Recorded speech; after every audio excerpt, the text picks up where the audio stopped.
The Scenic Road of Daang Kalikasan. Magandang araw mga ka-adventures!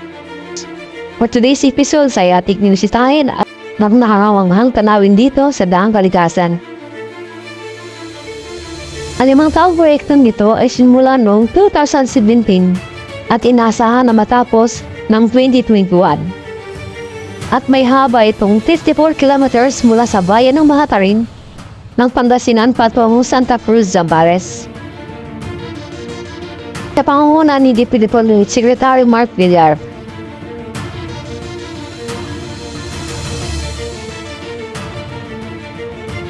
Ang layunin ng proyekto upang mapabilis ang transportasyon ng mamamayan ng Pangasinan at karatig bayan nito patungong Zambales. Pero nananatili pa rin itong sarado sa publiko sa kadahilanan na hindi pa nataos ang proyekto sa nasabing taon na nabanggit na ito.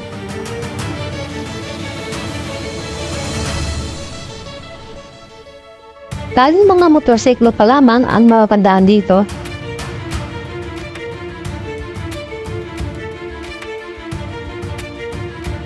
Tara, umpisa na natin ang video.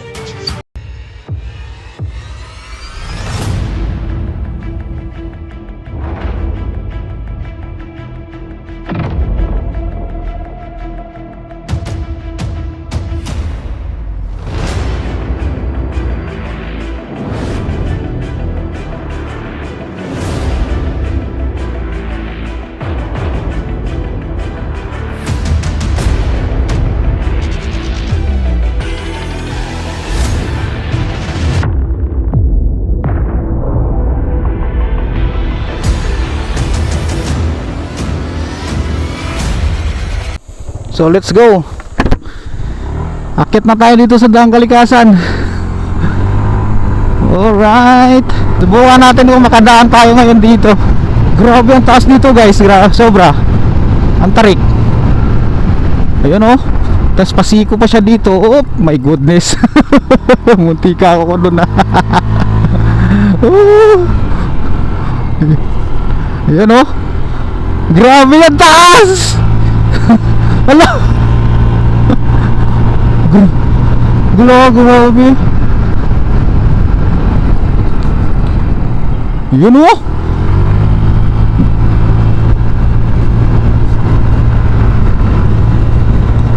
Wow. Woo.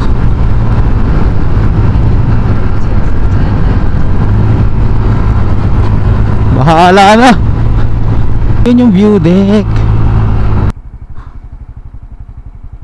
Bawal. Sige. Banat.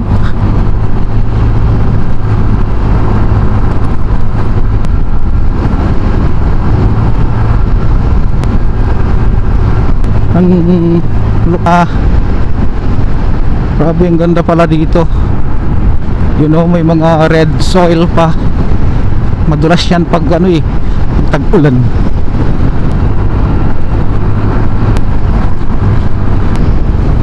Ayun oh. Pati si Google naliligaw na. Ayun. So, yun sa may ano, sa may kabilang bundok. Yun. Daanan natin yan mula dito sa lokasyon natin. Kita, ang ganda. Grabe. Layo pa oh. Andun pa oh.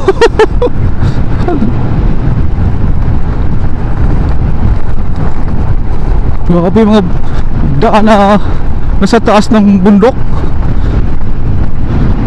Galing.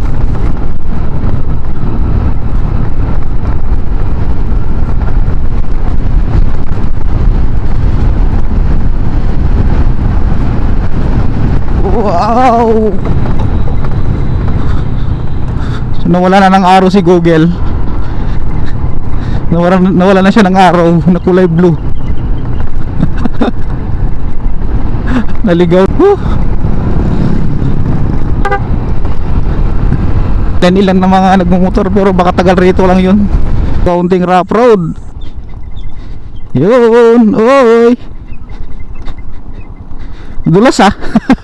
Lalalala. Ang dulas ah.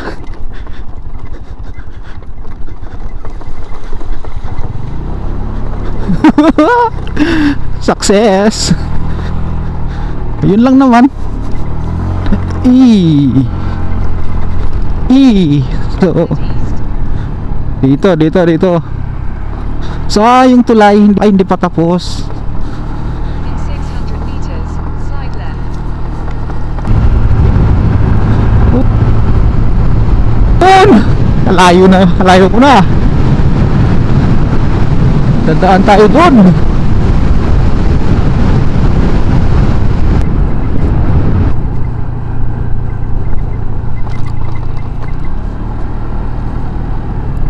So continuous pa rin yung construction dito. Tinatakot ako ng ng mapa ko. Nakalagay dito 7 hours daw. Walang ya, 321 kilometers. Grabe ito. Grabe ka Google ha. Wag kang ganyan.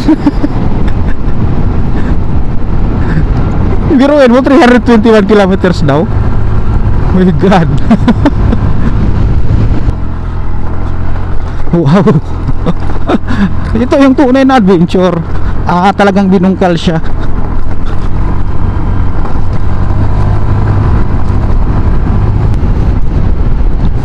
May gumagawa pa dun oh. Ewan ko lang kung padaanin kaya tayo dyan.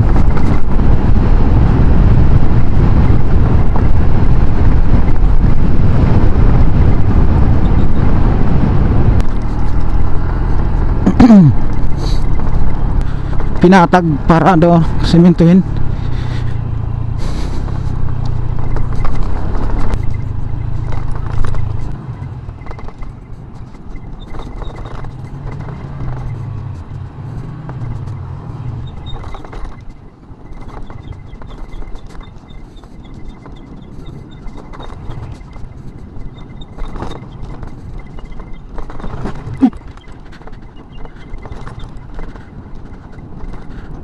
Saan yung daan?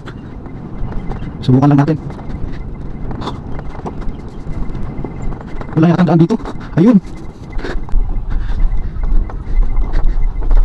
Yun, may river crossing na naman tayo.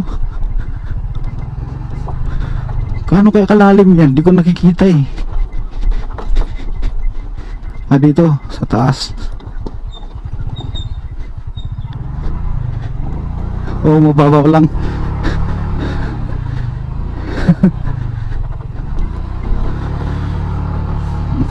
Yun. Ganito nga. Hay.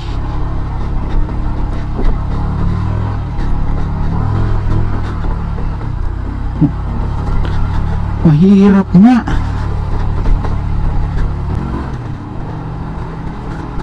Oh, medyo mahaba din itong road. Kaya naman scooter.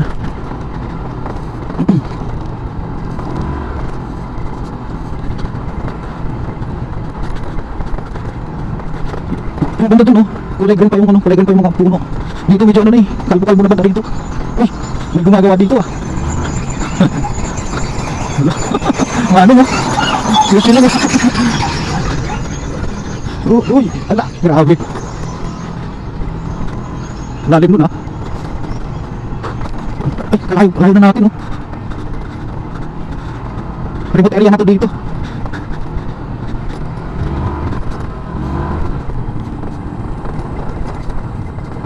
Medyo mahab. Uy.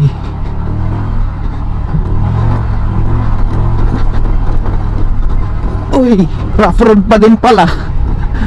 Hey. Oh my God. Ayun, sementado na dito. Semento na. Ayan. Ito. May nakita kong may umuusok banda ron sa bandang taas.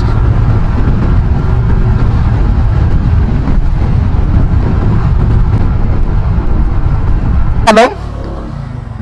Boss, makakalawas ba tayo dito parang mga tarim? Makakalawas ba ng mga tarim to dito? Diretso lang? Salamat boss Wow, grabe. May mga nagtatrabaho din pala dito. May mga barracks din sila dyan. Lamig na dito. Woo! Sarap! 300 meters, turn left. Sarap!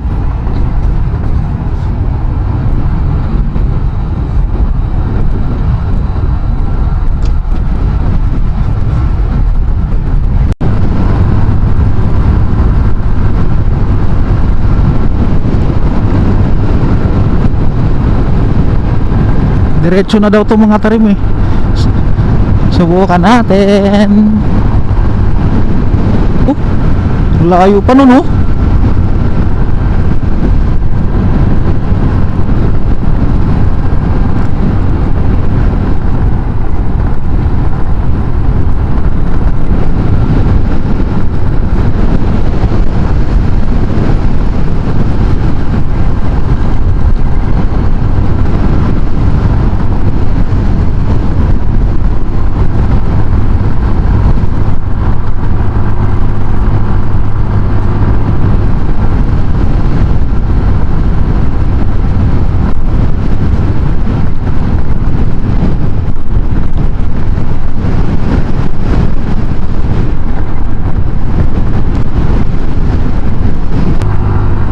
Dito oh.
Natanong natin dito sa sa detachment dito sa taas, may mga detachment dito ng sundalo.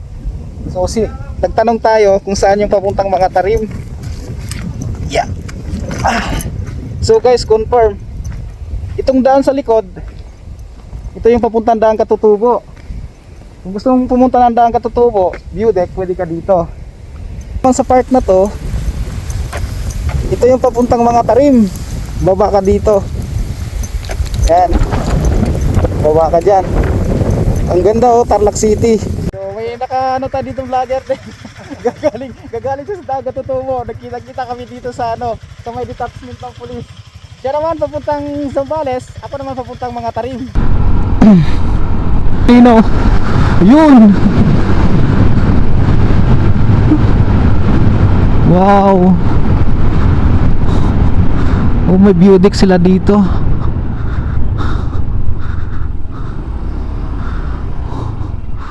Manila chapter, Philippine Eagle Eco Park. Grabe. May ano pa sila dito. My God. Daming daan sa baba oh. Mayroon pa dun. I think galing tayo dun kanina eh. Ayun oh. Daming bundok. Galing tayo dun kanina. May mga daan-daan pang tinatabas-tabas dyan, mga siguro may mga bahay-bahay na din dyan. Wow, ang ganda guys. Standby muna tayo sandali. Wow.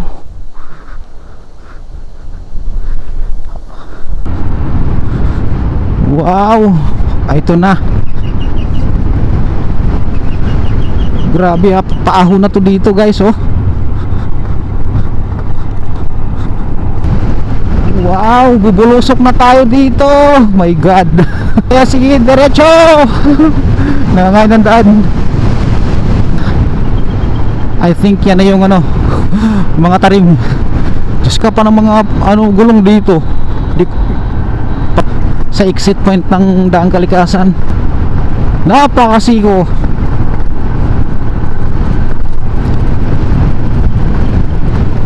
Ay, grabe. Ang